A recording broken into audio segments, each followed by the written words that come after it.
Dekatnya Sunan Gunung Jati dengan rakyat ketika belusukan, padahal dia raja di Cirebon.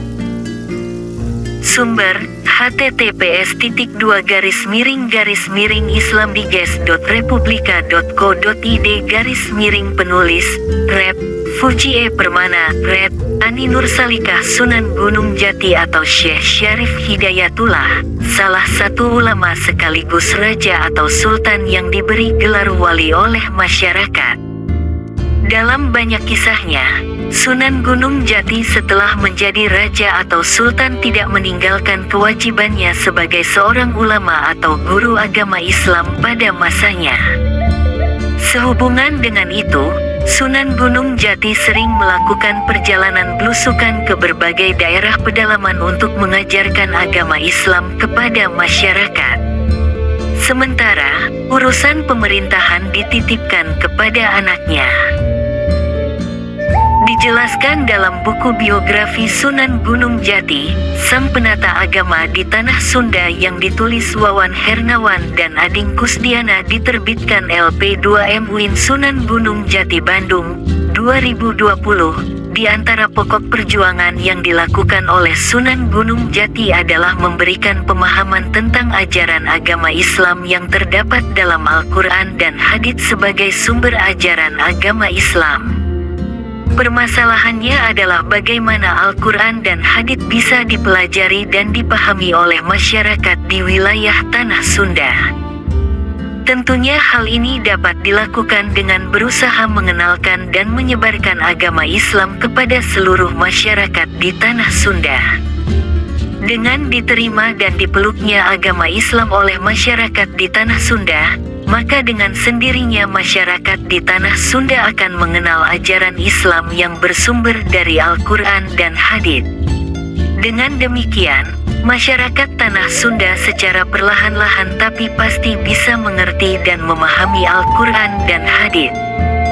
Sebagai realisasi dari pemikiran itu, langkah awal yang dilakukan Sunan Gunung Jati adalah melakukan dakwah Islam di Cirebon dan ke berbagai daerah pedalaman di Tanah Sunda yang dipimpin langsung oleh Sunan Gunung Jati. Cirebon merupakan pusat yang mengkoordinasi kegiatan dakwah tersebut.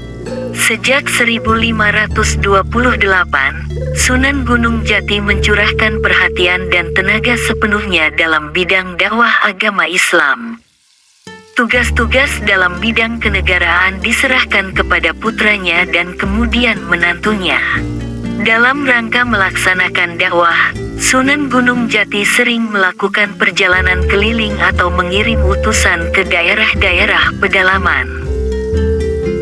Beberapa daerah pedalaman yang pernah dikunjungi Sunan Gunung Jati adalah Luragung, Kuningan, Sindangkasih, Raja Galuh, Talaga, Ukur, Cibalagung, dan Kluntung Bantar Pagadingan, Indralaya, Batulayang, dan Timbanganten, Tasikmalaya, Sumedang, Cangkuang, Garut, Tatar Ukur, Bandung, dan Cianjur.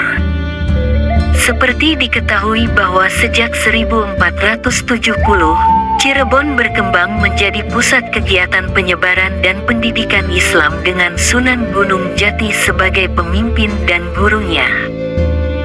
Sejak ditugaskan oleh Sunan Ampel sebagai guru agama Islam di Bukit Sembung Cirebon, Sunan Gunung Jati langsung menjadi guru agama. Ia kemudian diangkat oleh masyarakat sebagai kepala daerah setempat untuk memimpin daerah tersebut. Pada 1479, Sunan Gunung Jati atau Syekh Syarif Hidayatullah diresmikan oleh Raja Sunda yang berpusat di Pakuan Pajajaran menjadi kepala daerah Cirebon dengan pangkat Tumenggung dan gelar Susuhunan Jati.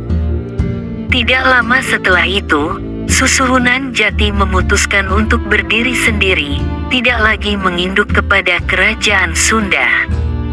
Selanjutnya, Sunan Gunung Jati diberi kekuasaan oleh para wali menjadi penata agama Islam atas wilayah seluruh Tanah Sunda dengan berkedudukan di Cirebon.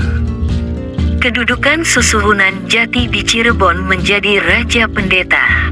Sejak 1528, Susuhunan Jati berkeliling ke pelosok-pelosok tanah Sunda untuk menyebarkan agama Islam ke segenap lapisan masyarakat. Kedudukannya sebagai penguasa diwakilkan kepada putranya yang bernama Pangeran Pasarean.